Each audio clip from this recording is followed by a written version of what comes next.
All right, welcome everybody to very warm and sunny Edinburgh. My name is John, and I'm joined here with my colleague and partner in crime today, whose name is Hisham. He's a product manager here at Administrate.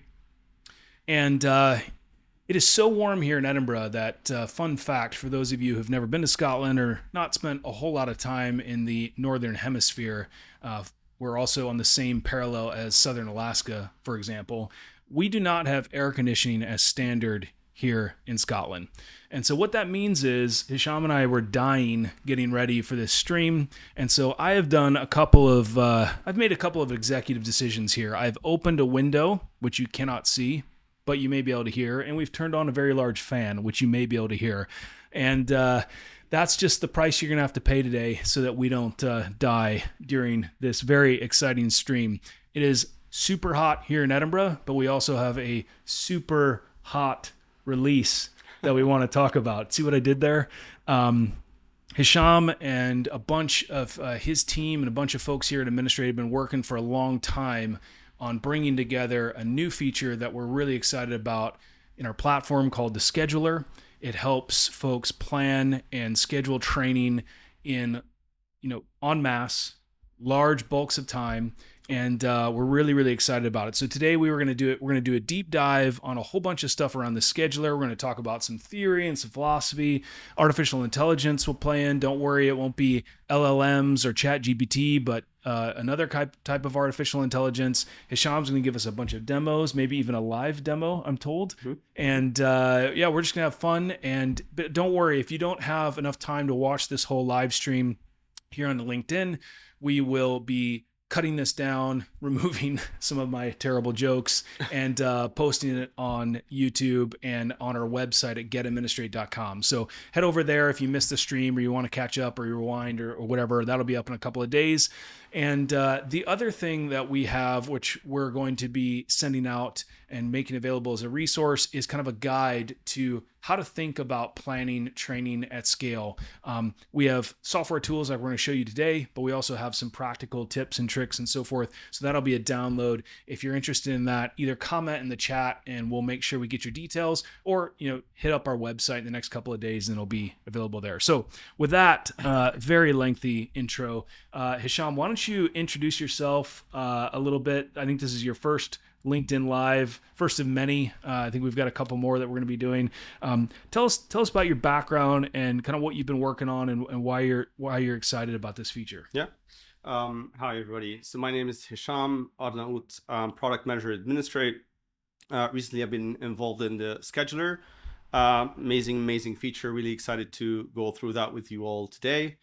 So I've been working as a product manager for 7-8 years, and in the learning and development. So previously I've been working alongside teams working on in the learning management systems, university systems, and now in the training organizations and training management. And I'm really excited about today to go through the scheduler and show you what an amazing feature and how this will help streamline and help training organization scale. And why does this matter? So we get asked this all the time. People are like, look, training, it's a solved problem. I've got an LMS and I don't need any help in this area. But that's not really what we see when we go out and talk to our multinational customers that are training tens of thousands of people across the world. Why does scheduling, why does it matter? And why is it so important? And why is it so difficult? Yep. So when we look at today and how training organizations go about, plan. So you have, right, you're planning for a training, you're planning for a classroom, and, classroom needs, you have your list of qualified instructors, need to have in some place, some time, and, you're working with many people to get that one classroom up and running, right? Now think about if we multiply that at large scale. It gets really hard, it's really complex. You'll then start looking for tools to help you manage all of that, right? So you might be using spreadsheets or calendar systems to check instructors' availabilities, and you might check other systems maybe to have resources availabilities like rooms, equipments, labs, all of that most likely to be shared amongst other teams and departments. So it gets really, really hard to manage all of that in place, not to mention all the things that might change, like an instructor getting ill, a room's not available anymore, and you have to, working on the spreadsheet, you have to move things around, and it gets really, really painful. And that's what we see today. So can we go to one of my favorite features of the live stream, which is the drawing segment? Because I think just to help visualize this, we want to, let's see, bring this up, and we're going to put us both on. Surprised how you remember all these buttons, John. It's a sequence of events. Let's see. There we go. So we have not just a class, but we've got all the things that hang off of a class. So when we think about this conceptually, and I'll just start drawing here very badly, you've got kind of a class that we want to run, but within that, there are different pieces of the puzzle, right? And just conceptually, we might say, look, we need instructors, and that'll be a stick man, stick person. We might need a room. We might need some resources, and we might need different resources on different days. Mm-hmm. And then we also have kind of a pattern of sessions, mm-hmm. right? And some of these might be full day sessions. Some of them might be, part of a day. Mm-hmm. Some of them might be blended and so forth. And all of this stuff, and there's even to-dos, right? So there's little to-dos that, everybody's got to make sure get done, things like cleaning the rooms and so forth. And we talk about this all the time, and we think about this all the time. And for years, I'm drawing right over your head here, Hisham, I'm sorry. For years, we've kind of taken this problem here that we're describing, and we've wrapped it up and we've boiled it down into something that we call a course template. And basically, it is kind of a way for us to say, these are all the things that are required, and the order that they're required, and the pattern that they're required, and so forth. And then when it comes time to schedule, we then say, all right, what date, what location, right? And what else? What's the other thing? It's basically it, right? There's kind of two pieces of information. Mm-hmm. And then that comes down, and then we have our scheduled event with all of the stuff lined up just how we would want it. And that means that I don't have to remember who's approved to teach this course, what pattern it is. Is it Monday, Wednesday, Friday? Is it Tuesday, Thursday, whatever? And that earns us a big thumbs up. You can't even see that.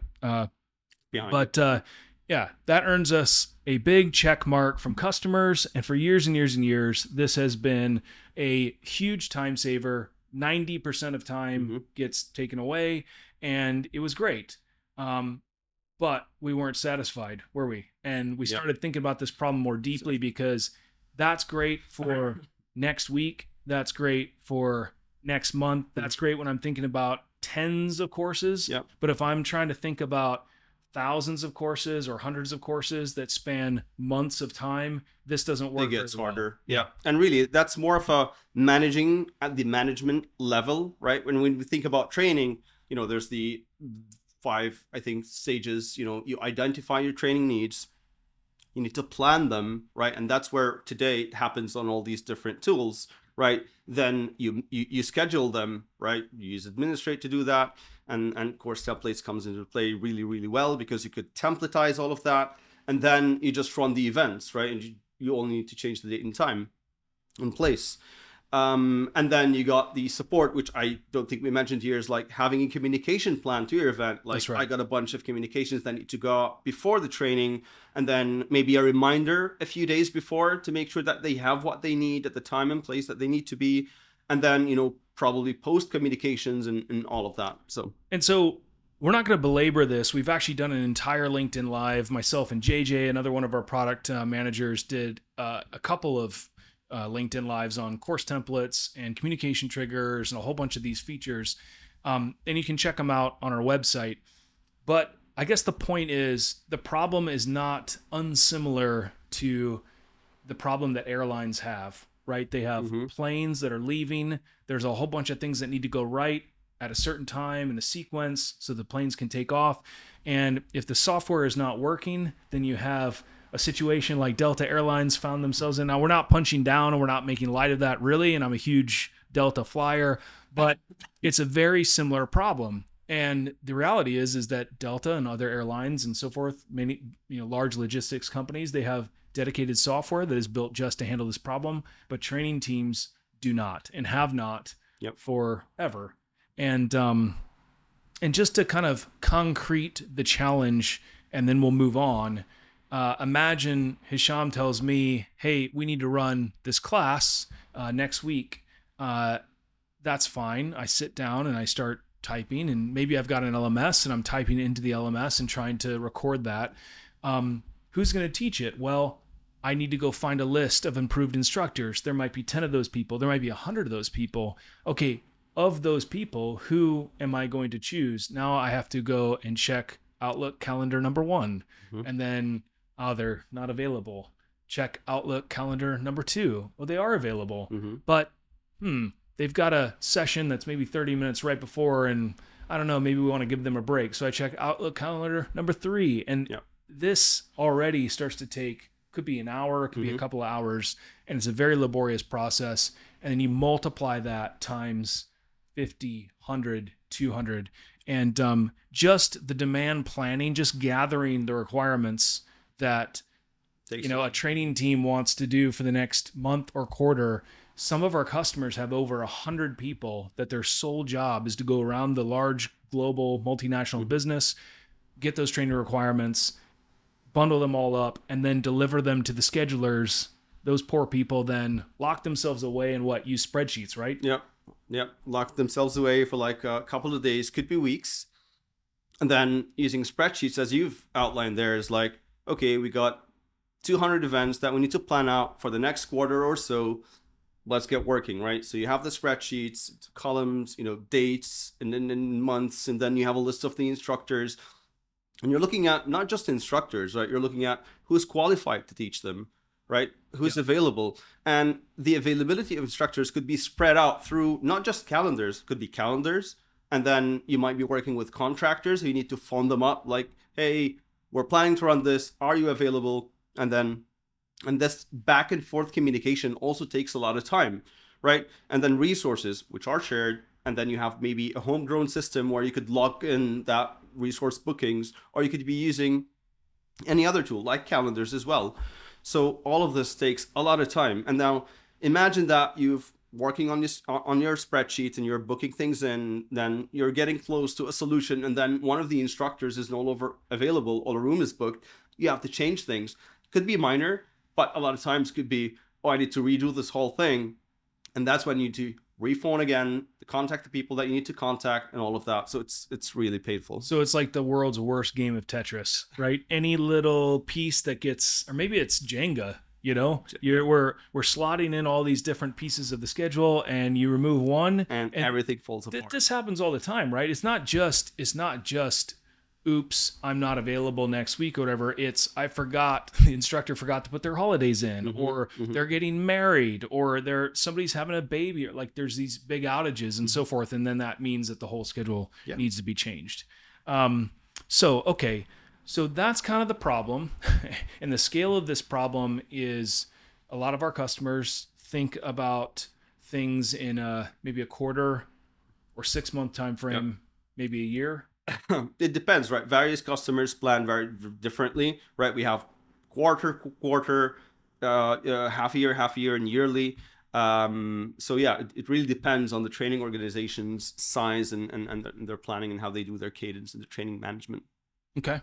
And in terms of how folks are doing this today, what we have predominantly seen is very complicated spreadsheets. I mean, people are doing magic in spreadsheets. Like as a former software engineer, it hurts my head, right? These formulas and so forth. So they're using spreadsheets. They might be using Airtable, which is kind of spreadsheets on steroids. Yeah.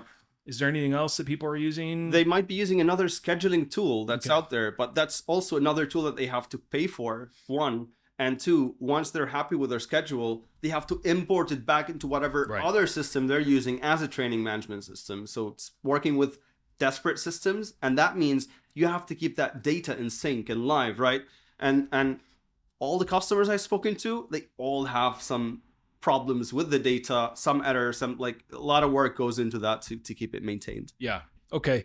And so years ago, I don't know, 4 or 5 years ago, I think, I don't even remember the origin story, but I vaguely remember we were working on Administrate.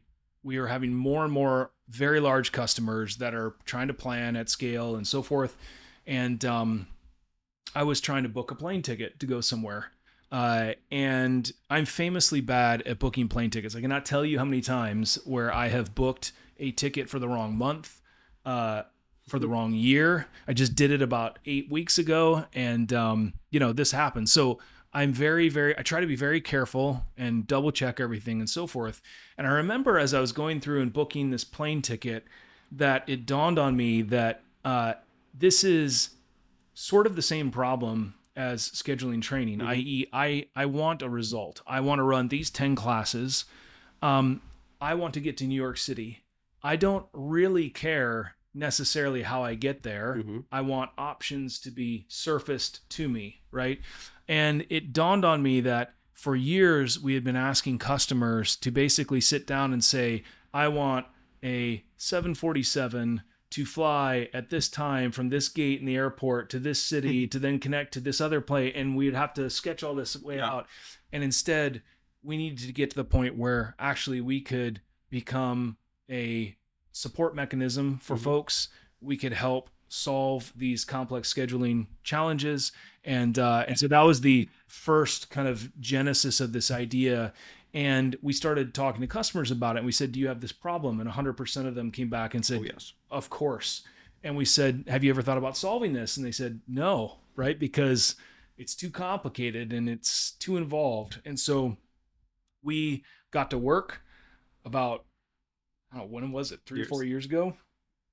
And a lot of the groundwork involved making sure that we had all these concepts that we were just sketching out on the whiteboard, because we need to make sure that the scheduler has enough information to then build out a plan and make a decision. And we came up with a solution that we think is pretty good. We're pretty excited about, and we've been testing this with some customers that are big, that my mom has heard of, which is always an important metric.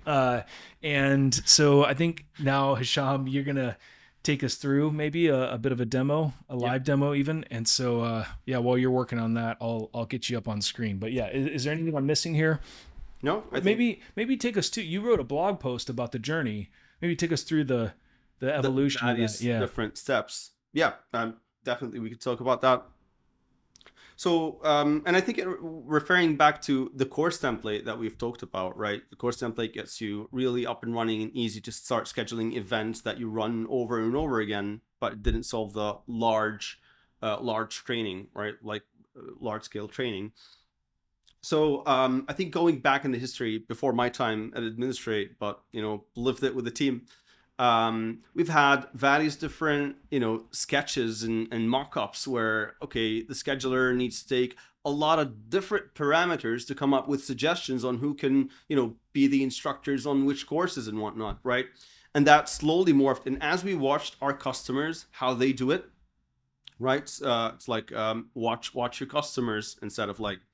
And we've seen how they plan and the problems that they run into and things where like, hey, we could offer like a decision support on this area. I mean, we have that information. We could just use it to help them plan and schedule.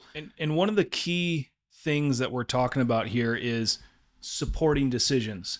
I can't tell you how many times we've walked in and showed prospects and customers, various prototypes and things we're working on, and people are like, this will never work. We're too complicated. And, that may be true. We may only get there 80% or 90% of the way, but that's a big part of the goal actually, because that's still saving a ton of time. And then we'll show you, we've got some mechanisms for you to then play around with things. So, okay.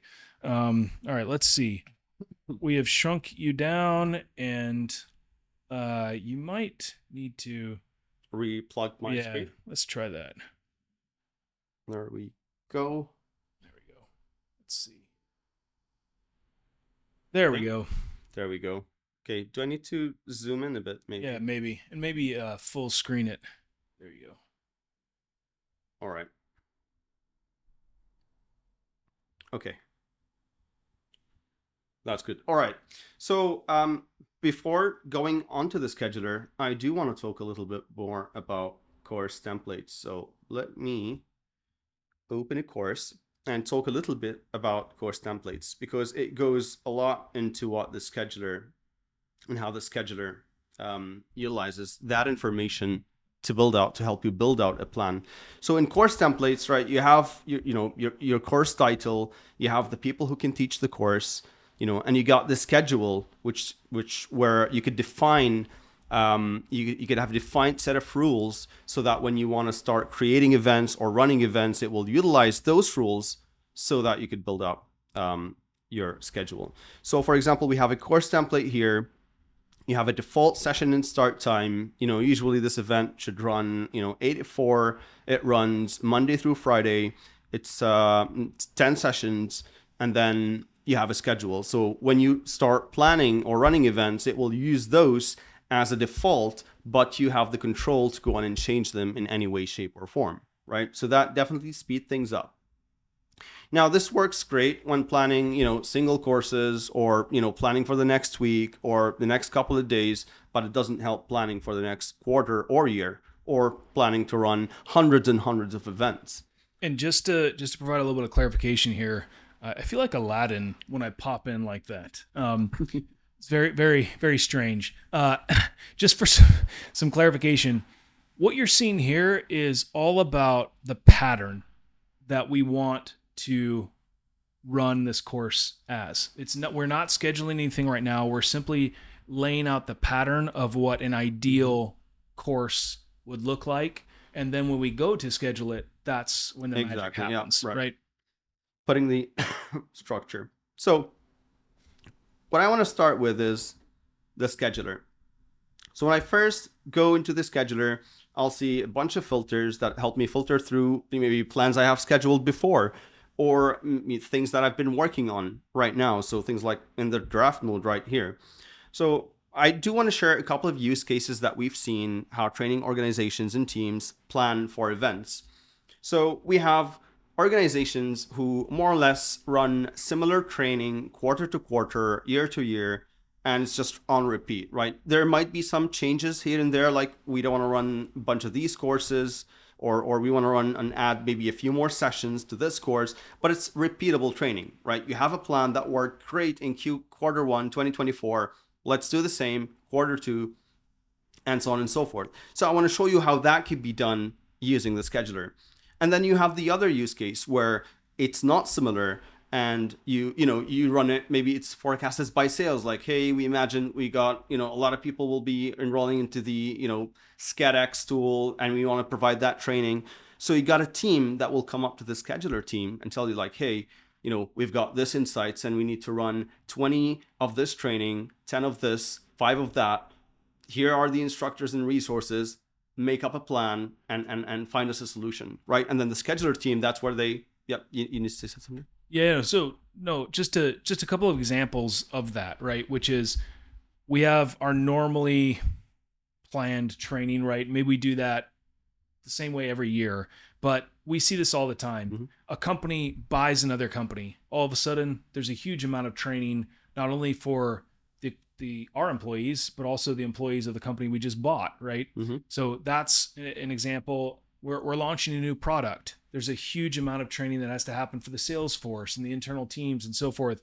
And then you got to have a customer training as well. So there's a bunch of scenarios that are more common than you would think, where you have to overlay kind of the standard plan of training, which is often compliance and refresher stuff and whatever, with some entirely brand new program. And usually there's a time constraint and you want to get it done as quickly as possible, and so forth and so forth and so on.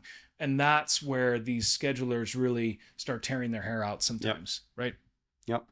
So Oh, and just because my eyes are so bad, Hisham, if you could do me a favor and zoom in a little bit more, that would, yeah, that's great. And is then, that yeah, better? that's way Yeah. better. And then maybe hit the full screen, And which shortcut is that? I'm not the heavy green. Yeah, Mac. Oh, there you go. whoops, whoops. There we go. Okay, Nice, so much better. All getting right, better. Yeah. I'll get off the screen here. Alrighty. Okay, so for these two use cases, let's jump in onto the first use case. We have similar training. Quarter one was great. Let's try to replicate that into the next year. So when I hit create schedule, I just give it a name. Like, let's plan for Q1 2025. And we're running it for a certain location, right? We have in Boston or somewhere. And we're planning for year 2025, say January, maybe start with the 6th. And that's for like a quarter, say March 31st, right? So what I'm doing here is I'm creating a schedule for next year, quarter one, and hit create. And it doesn't have to be just a quarter, right? It can be any time frame. It could be any time frame. You basically specify that. That's And right. Another question we often get is, you don't have to do this on like a global like scale either. You can say, look, North America does their planning, Europe does their planning, and so forth, right? Yes. Okay. Yes. Basically, we're providing a tool for you, and you could configure it in any way and shape or form.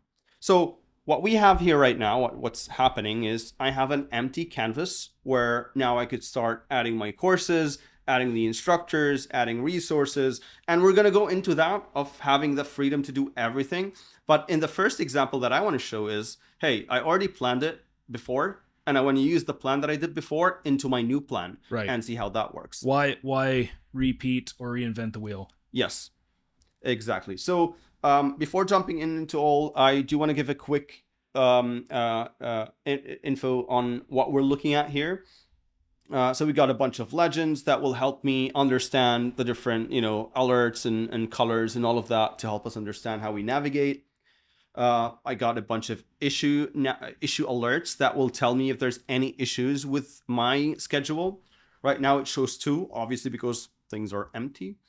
And then, excuse me, I have a list of courses, instructors, and resources that we need to add, right? But now again, back to our example, I'm going to be importing from previous training that we already planned, booked and scheduled, and everything worked great. This is stuff that has happened in the past. In the past, okay. Correct. So I could pick, it doesn't have to be from a previous schedule that we built. No, anything that we've managed and created or scheduled in Administrate. So it could be events that you've planned maybe 2 years ago, even before you use the scheduler. So what actually happened, I can import it, and maybe maybe the schedule that I had 2 years ago was completely changed, but we're importing what actually happened. That way we can start from exactly that. Right. Okay. So let's see. What we said is let's import, Q3 2024. Let's pick that.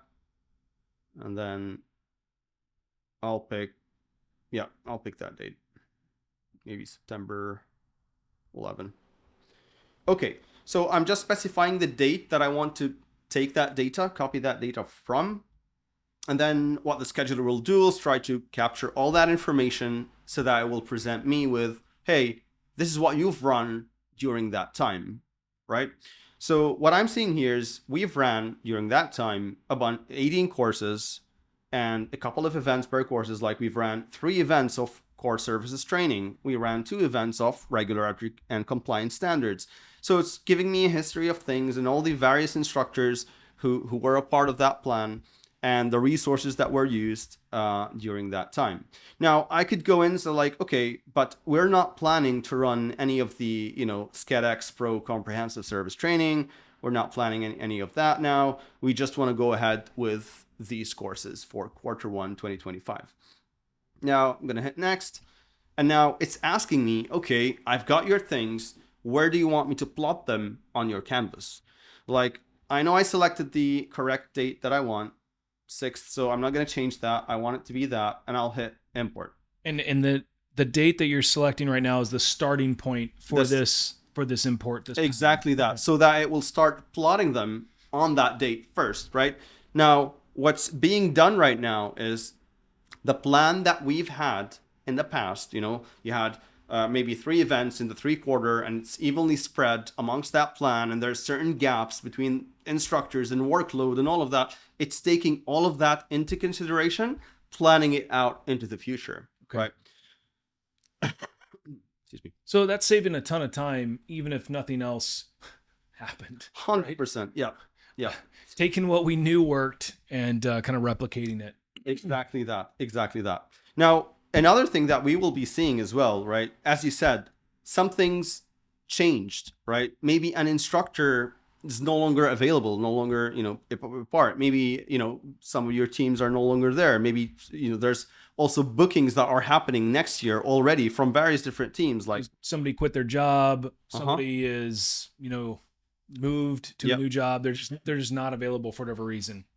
Exactly. So what do we find? Let's look at that. One is the issue navigators telling me, hey, there's one blocking issue from allowing you to complete that schedule, right? And there are 3 warnings that are just like things that you need to be aware of, but not necessarily blocking you from going ahead with that plan. Okay, so a blocking issue means what? That the plan is not valid, or it's not going to be able to run, or... Yeah, for example, if you have a classroom that needs an instructor and the instructor's not there, gotcha, right? It's blocking. You can't run this event, okay. Right? A warning could be, hey, you've got this instructor on 2 events happening at the same time. There's a conflict, but that may be intentional, right? So some things like that happen. We have various customers like, hey, I don't care about conflicts. This I could manage, but I need to see it happen. I need to see that working. Okay, so let's talk about that for a second. I know you're going to come on to that in a minute or two, but when we talk about instructor conflicts, there are instructor conflicts, i.e., I am scheduled to teach a class tomorrow at 9 a.m., and then you schedule me to teach another class at 9 a.m., and I can't be in 2 places at once, right? So that's kind of the classic conflict that we see a lot. But there's another entire class of... There's another entire category of conflicts that you're going to touch on in a little bit, which is... I am scheduled to teach this class tomorrow at 9 a.m., but I'm also scheduled to go see the dentist tomorrow at 9 a.m. And so you're going to walk us through both of those things. But while you're watching this, bear in mind, it could also be, I've got a holiday booked. Or it could be the entire company has a problem because it's Christmas tomorrow, right? And we're not open. So all of these types of things 100% play into the complexity that is involved in scheduling. That is correct. So let's see what the import did, right? So what we're looking at here is, this is the same plan that we've done in the past, worked really great, and we're running the same plan for next year, right? It kept the same gaps as we're looking at right now. So we have the 3 months, we have this course, 2 events, it spread them out evenly across the months. And this is where we see the conflicts, right? So we have a session conflict right about here, and I see Jay Stratton is the person in conflict, and clicking that will show me why, right? So this is what we find here, right? And this right here, sorry to interrupt, Hisham, these little pills, each one of them is a session, right? And so when they're kind of segmented out like that, that's an entire class or event, right? Exactly. Yeah, maybe let me go through that, right? It's an important thing.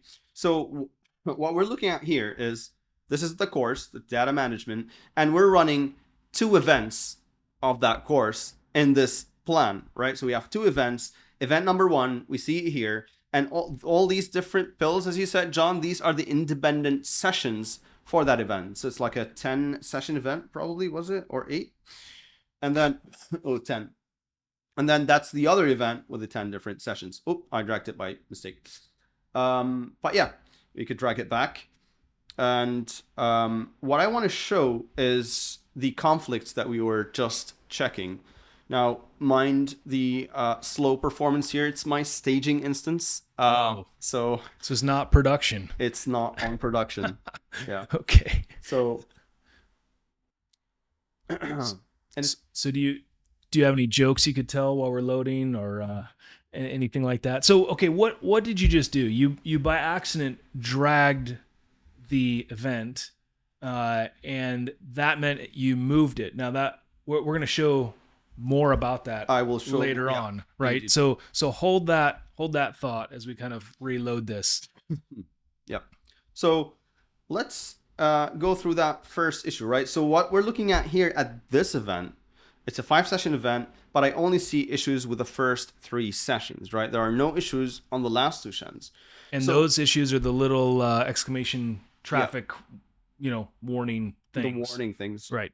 Yep. And I see an issue with the instructor, probably a conflict. So when I hit view, it will jump down to the instructor view, showing me Jay Stratton right here and showing me why there's conflict. So in the first 2 sessions, there's a holiday, as you see with the shaded marks. So if I go to the view legends, I would see like what's shaded.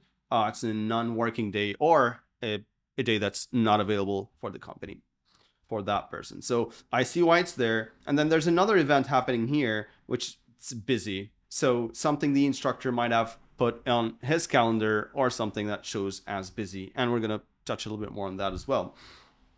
So I see that there's a conflict. Now since that is not a blocking issue, right? I could say like, oh, they can come, they can work during that time. It's not something urgent. But at the same time, if that's an issue, I could easily now, put it elsewhere. Now you see, as I'm dragging here, right, there's color indication showing where you could place it, right? The yellow means, hey, it's going to introduce a conflict if you place it here, but I could move it into the green things. I know if I place it here, everything's going to work great. This is like one of my favorite features of all time, right? So in real time, the system is bubbling up the calendar from this instructor. Yep.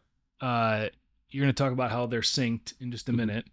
And I can drag everything around on this canvas to wherever I want. I can even, I don't know if we'll show this, but I can even split up the sessions and start deviating or whatever.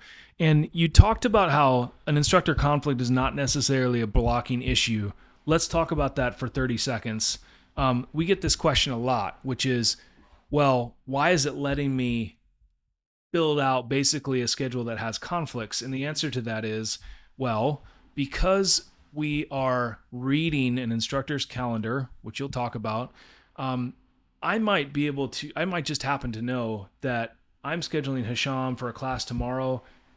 He's got a conflict, but it's our staff meeting, right? And I don't stand up or anything. Stand up. Right?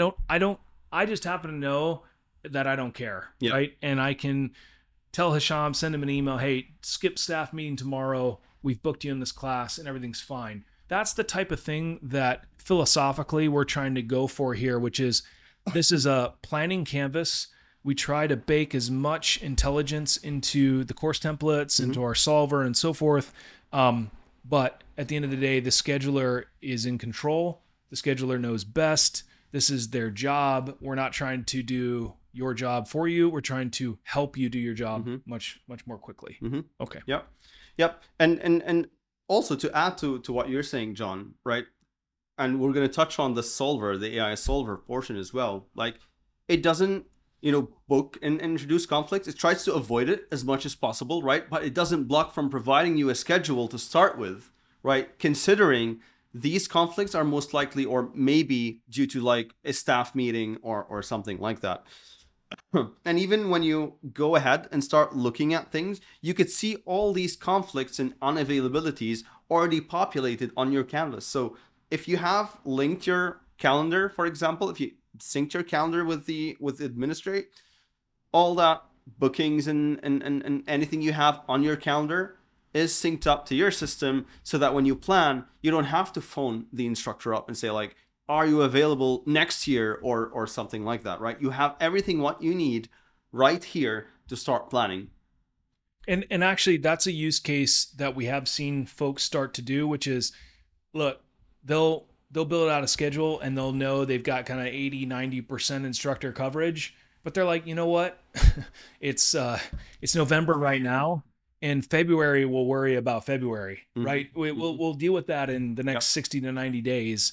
We've got a schedule that's good enough. It's fit for purpose. Let's rock and roll, and we'll swap in. And actually, we've got an entire LinkedIn Live video that JJ and I did a month or so ago talking about our dashboard and the issues Mhm. that it surfaces when that happens, Yep. right? So some folks will just fire out a schedule.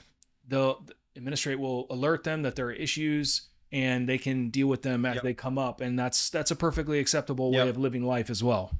And right, and sometimes when you plan ahead, you might be running two different, or two of the same events or two different events, and have that instructor overlap, because at that time you might cancel one and keep one Right. running due to fill rates and whatnot. So you might be doing this intentionally as you plan. Right. All right. So where are we? So yeah, we imported a schedule from the past, and right now we're doing some final fixes so that we can get this approved and then going ahead and scheduling it, right? So we fixed the first issue, which is a warning. Now we want to fix the blocking issue, and let's find it. Oh, and I see it here. So it says, I don't know if you see it, like DL has left the company, so he's no longer working here. And okay, so all the trainings that they're on, we need to replace them with a different instructor. So what and this seems like a very simple thing, but as a scheduler, there may be thousands of instructors globally, and there's just no way that I'm going to know necessarily that DL has left the company, right? Yeah. And just being able to quickly within one click say, here's the problem.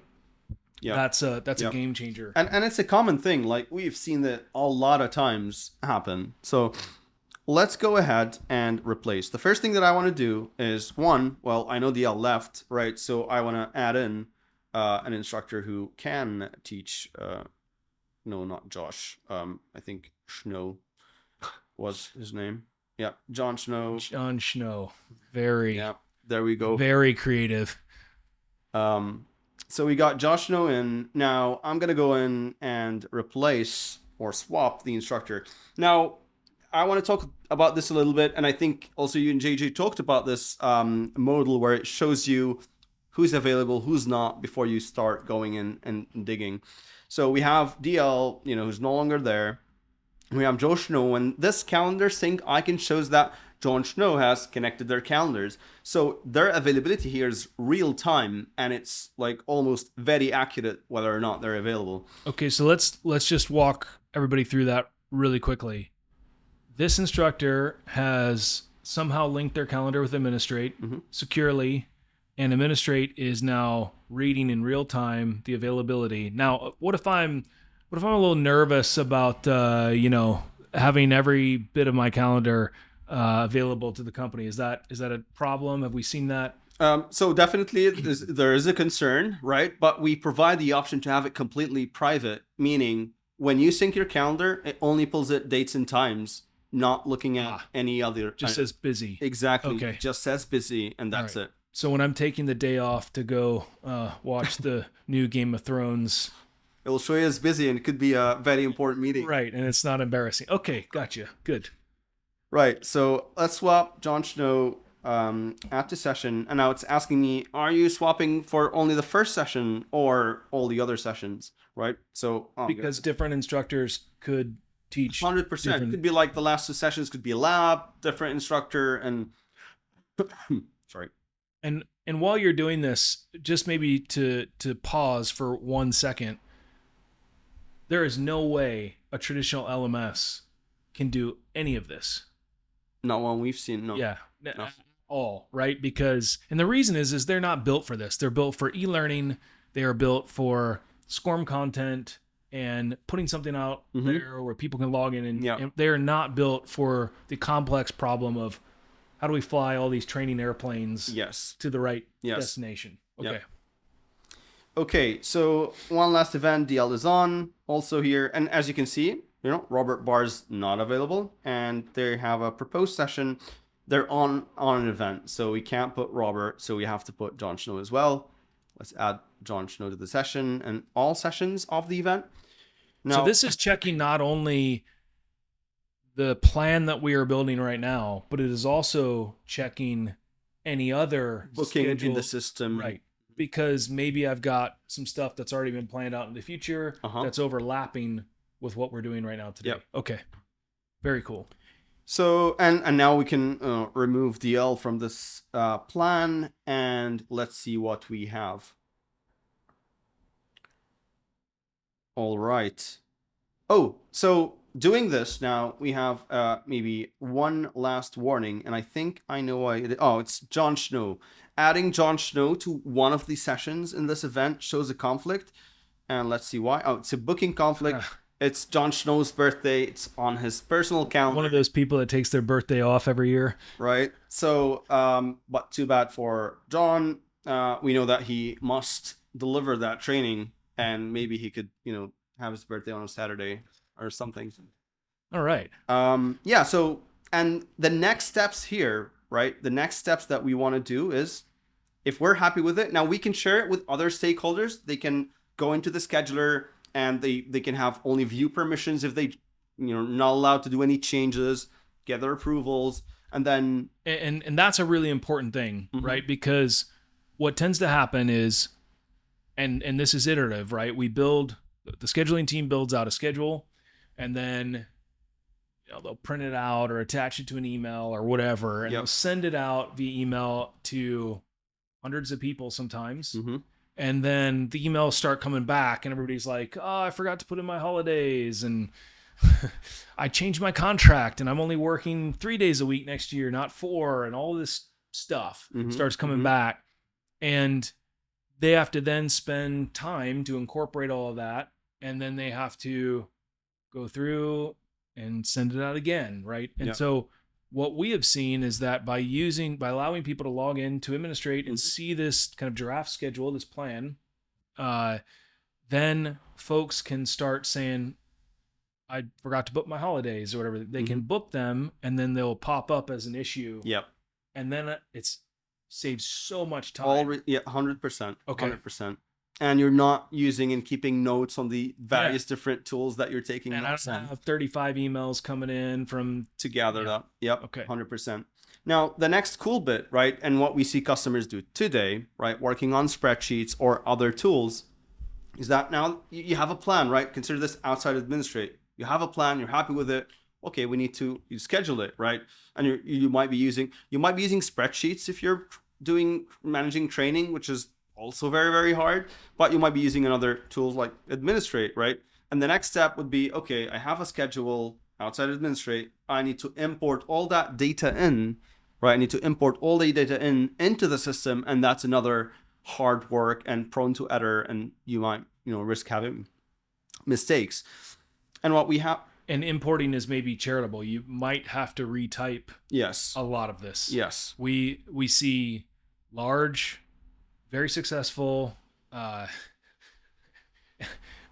customers, some of the biggest brands in the world, and the poor scheduling team is having to literally go in, log in, retype things, and that makes us sad, frankly. Yep. Okay. So in Administrate, once you're happy with your scheduler, you can create events and book. And it gives you a summary like, hey, you're planning 33 events. You have a couple of instructors, these resources, hit create. And once you hit create, what will happen is it will schedule everything in Administrate. And remember, we're using course templates, which means if you've built your task workflows, if you've built your communications plans, all of the stuff that you have built in that course template is ready to be, kicked off, planned, scheduled, all of that. You don't have to do anything there. Okay, so let me just rephrase. You're going to hit that button, and it's going to create 33 events, which are classes that are draft. It's also going to line up all the instructors and resources, and then it's also going to build out a huge amount of to-dos and assign them to the right people within the organization with the right dates. And all you've done is hit one button. Oh, and if these people have their calendar synced, it will also book it on their calendar so that nobody else could book something or have an overbooking. So really, really cool stuff. So we've talked about one of the use cases, right? Similar training over and over, and we've seen how fast you can get this up and running, right? Yeah. So, and that's the use case, just a review of, I want to repeat broadly the same schedule that we do every quarter or every 6 months or every year. Now, you would think it would be just as easy as hitting a clone button, which is kind of what we did at the beginning, but it's not, because like you just showed us, people leave the business. schedules change, Mhm. calendars are different, holidays fall on different days of the week, and all that type of stuff. So by just being able to bubble up those problems, it's a huge game changer. And we haven't even really done anything new. We're just repeating. Yep. Okay. Yep. All right. So for my next example, let's hit back. I would go through the other use case where we've said, like, your team comes up and says, we need to run a bunch of these trainings. We need to run 200 events. These are the instructors and resources. You already have them in your, somewhere in your system, and you need to come up with a plan for the next quarter.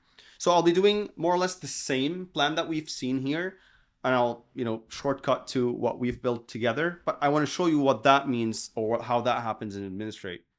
So you click create schedule. Let's do the plan for Q1 2025. It's all new. I'm going to call it new. Pick a location. And these locations, by the way, are things that customers set up and define within the system. So we're just using building D, but that could be Boston, New York City, whatever. HQ somewhere. Eastern United States. It really, whatever, however you think about the world. Yep.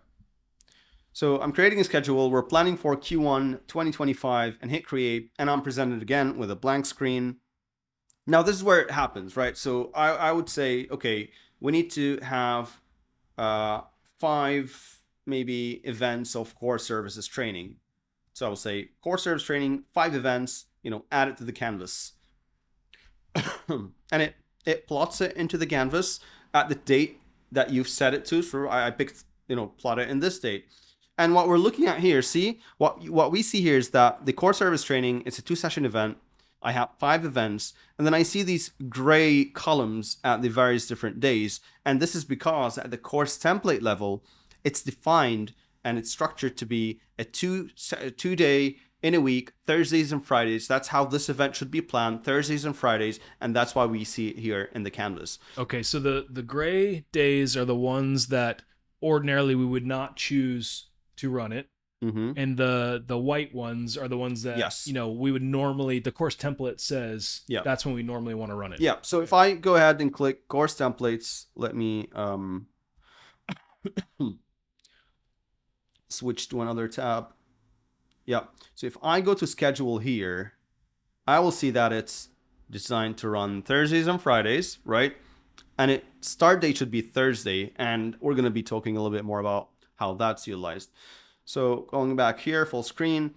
And if I go ahead and add, so we need another course. Let's find maybe install services, maybe 2 events of this course. So I'm just planning out all the events. I have a list of events that I need to run, and I'm just plotting them into the system, right? And we call this the planning canvas, right? Because it's just a blank canvas to start building out a plan. And actually, for a long time, for months and months and months, customers are going to get a ton of value just by having one spot to start planning from, right? We didn't even need any AI or anything like that. We just, this is great. Yes. Okay. Yeah. And the really cool thing is that this canvas already has all the stuff that you have. Like, it has your instructors, who's qualified to teach, the resources, its availabilities, all of that is already in the system. And you have the canvas there to help you build things. And it will help you by decision support, give you the tooltips, warnings, conflicts, all of that will be happening real time as you go. Now, I could go ahead and use the scheduler to build this plan manually, meaning, we have 5 events. I need to span them out as evenly as I want, as I can. And then we can run this event here, maybe this event here. And because it's green as you're dragging, that means any of those is an open slot, legal, right? Yep. And then I could hit click, edit, and then I need to add instructors, right? And then I could add instructors. So, and I could follow the warnings and start building out my plan, right? You could do this full control, everything, however you want to go ahead with it. But what I want to show you is, well, you're running maybe 250 events, right? And going that one by one and planning it manually, even though the decision support is great to help you highlight those issues. Kind of boring. Yeah. But maybe you want something like, hey, okay, I gave you what I want, right? Plan it for me, and then I'll fix the things that maybe requires my attention. So this is back to that origin story, which is, I just want to fly to New York get me there. Yeah. I don't really care. And maybe get me there in the shortest amount of time. Only one connection from Edinburgh or direct from Edinburgh. I help me build out a route that gets there. I don't have to deal with it. That's what you're saying, right? Exactly. Okay. Exactly that. So I'm just going to fire up a schedule that we've built together just now, this one. And let's imagine this is not planned, right? Let's imagine everything here is like plotted, whatever. So let me just go move something ahead here and show you how all this will change. And what I want to do here is really hit solve and let the planner or scheduler do it for me. And what the scheduler will do then is look at what we have here, who are the instructors defined in the course template, staging environments. And then it will look at, availabilities. It will look at the course template settings. So if I say, if I define this data management should always start on a Monday, the solver will schedule it on a Monday. It will try to force that, right? And then let's see it in action. So I'm going to hit solve. Okay. And while you're doing that, this is basically an AI solver. And it's going to run tens of thousands of different permutations of what the schedule could look like while doing its best to respect the various rules that are embedded within the course template. And so if you can imagine playing Tetris, there's many different ways to fit those pieces together. We love video games here at Administrate. We love video game analogies. Or Jenga, right? You can fit the blocks together in a whole bunch of different ways. This is going to do this tens of thousands of times over maybe a minute or two. And while it's doing that, it's going to use some AI techniques. I think one of them is called simulated annealing. Right. As in, I think from my metallurgy background, you heat up a sword and then you stick it in the cold water and it strengthens it. Is that what we're talking about? What it's doing is it's basically making sure that it does not fall into a rabbit hole of a poorly optimized schedule. Right. So it'll break out of various solutions. And the idea is if we had 10,000 people all playing Tetris or all playing Jenga with this schedule, then we would be at the point where we get a much better solve than if it was just me locked away in a room by myself. Yeah, because it starts with the way it works is it starts with a solution, it builds up a solution. It may not be great, right? But the next bit is running through these various thousands of solutions and try to make it better and better, right? And so that's an important two-step process, right? It's gonna get a legal or a valid solve, but it's not gonna stop there. It's then going to try to optimize that as much as possible. Did we get no, that one is running. This one, let's see. And how long does this normally take? Okay, we're on a staging environment and it's a live demo. It's solved, right? We just talked about done. the story. Okay. Now it's done. So that was what, 60 seconds, 90 seconds, something like that? Pretty much, right? And even if we, this example, we're running around maybe 50 events or something, maybe 40. But even if you run 250, which is the most cases, that's the number that we will look at when looking at large scale training in a given 3 months plan. But even if we're looking at 250 or 300 events, the maximum time we found that it took 3 minutes, maybe 3.5, to come up with a solution. So it's super fast, extremely fast, right? And let's look at here. So what are we finding? One is it solved this with just one warning, right? No blocking issues, nothing of that sort, just one warning, which we're going to look at that in a minute. And then what we have here is that the events are evenly spaced out. So we see 2 events. It tries to spread them across, your canvas or your time bounds as we go. Why is it doing that? Because in most cases, you don't want to be running the same event in a single month. You want to span it out and get, more learners who can make it on a January. Some people can make it on a, March. So this is a question we get all the time talking to folks, and maybe we'll come back to it as you finish explaining this. But what does it mean when we say optimizing, right? What does an optimization mean? So put a pin in that. We'll come back to that in a few minutes. keep going. Sorry to Right. interrupt. I Nope. just get excited. All good. All good. Same. Now let's look at this, right? We look at this event and we see that it starts on a Friday, ends on a Tuesday, and there's a 2-day gap, weekend. And this is not by mistake or random. This is intentional.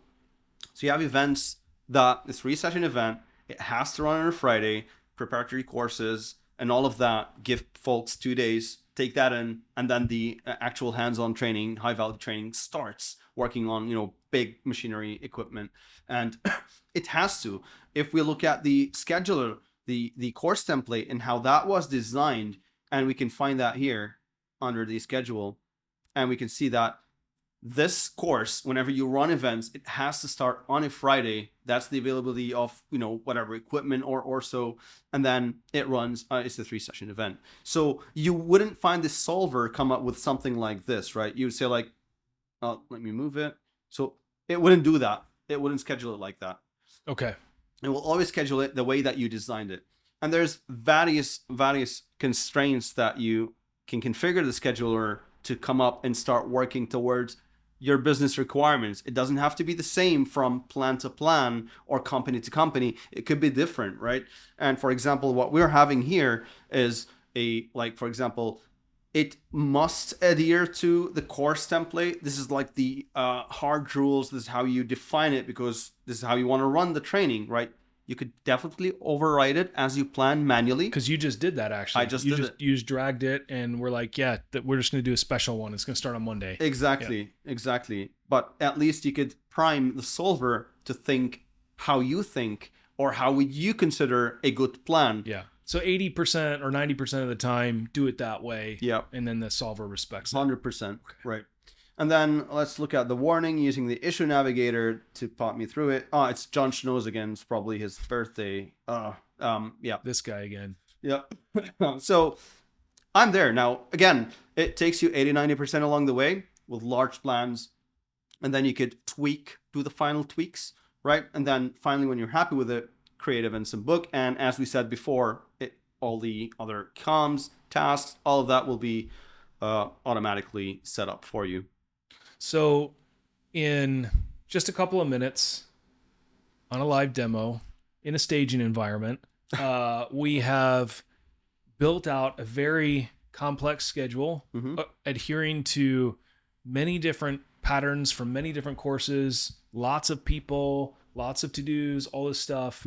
And then in just a couple of seconds, we can hit create and the schedule's ready to go. And then we can go and sit around for a few months until the next time, right? No, just kidding. What tends to happen, and this is real, is we see customers take this enormous amount of time that has been saved, and they immediately start reinvesting back into their training operations, into their product being their training, and growth is the simplest explanation for what happens. We see people doing a lot more training with the same people and resources they have because they're spending less time on administrative work, and they're also optimizing their resources in a much better way. So we talked, and then we'll wrap up, but we talked a little bit about optimization because the scheduler gets you a solve and then it gets you an optimized solve. So in this example, I think we were going for kind of a level optimization strategy, right? Which is let's say we have 10 courses and we want to run them over, the next 2 or 3 months. It'll space them out evenly. Now, we get this question all the time, and customers are like, look, sometimes I want it to be an even distribution. Sometimes I want to train as many people as quickly as possible because we just bought that company like we were talking about before, or we want to launch this new product. Those types of optimizations are coming, and we're really excited when we work with customers using the scheduler. That's one of the key questions, which is, how do you think about optimization, and what's your strategy, and how are we going to bake that into the solver? Because there are a bunch of parameters that we can do, and we've got some exciting stuff that we'll be showing at some point in the next month or two. Yep. Yeah. About that. Totally right. And maybe we missed in the demo talking about instructor utilization and resource Oh yeah, utilization. do we want to show that real But quick? it's something that will help visualize and really look at the, because when you use the solver as well, it does take that into consideration. It tries to even that workload and balance it out amongst your instructors, at least so that you could see. And if there's if there's anything wrong here, like why Jon Snow is taking like double the amount of work that they're doing, like why is it being preferred? Maybe it's something that you need to look into and alert. And also when looking at resources, and maybe you would rather have a balanced workload on instructors, but maybe an efficient workload on resources, so you can tweak that out when using the solver. Right. One of the questions we get all the time is, look, I've got half my instructors are employed. I pay them and employ them full time. The other half are contractors. And so actually I want to load up my employees as much as I can, because the contractors are overflow or they cost more or a whole bunch of reasons for that. Exactly. But yeah, so we get these questions and these are the next challenges that we're thinking about how to work through. Yep. But you can at least see it right there on the screen. 120 hours for Jon Snow and Mr. or Ms. Rune at 40 hours. Maybe we want to look at that and see why that is. And that's not necessarily an indicator of a problem, right? It could just be that the person whose last name is Rune is not qualified to teach these courses, right? Exactly it's not necessarily a problem. Exactly that. Okay. All right. So is that it? That's the demo? That's all we had? All right. So we've been working on this problem for years. Hisham, you and the team have done a fantastic job with this, but you don't need me to tell you that. You've been hearing that from customers who are pretty excited about this, aren't they? Oh yeah. We've been testing this with some of the biggest brands in the world, and it has been super fulfilling to see, okay, we get revision 1 out, we get feedback, revision 2, feedback, revision 3, feedback. And, we're really excited about this at Administrate. Our customers are really excited about it. Our team has worked really hard. I'm super proud of everybody's hard work. So thanks a lot. And the team deserves all the credit. It's been fantastic, but this is just literally step 1. And there's a lot more to come. A lot more to come. And we're going to be doing these LinkedIn Lives over the next kind of months and maybe years, who knows, at all the different features. And, stay tuned for case studies. And actually, there's some more screenshots and in-depth information out on our website right now, this minute today. We're going to be announcing this publicly in the next kind of few weeks. And there will be that asset that we talked about at the beginning. So Rob on our content team has put together an awesome guide about how to think about planning and how to think about the scheduling of events en masse and the challenges and the pitfalls and so forth. And this is all based on stuff that we have gleaned from talking with dozens and dozens of customers that have been trying to solve this problem for years and years and years. It's a great resource. So check it out.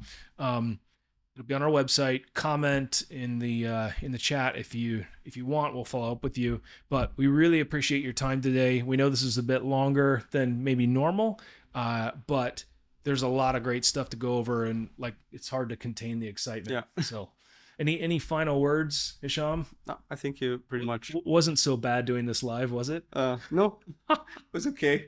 Nothing like doing a LinkedIn Live in your third language, right, Hisham? So really appreciate all the work, and stay tuned. We'll be doing more of these, and we can't wait to show you what's coming up. So my name is John. This is Hisham, and have a great rest of the week. Thank you for tuning in.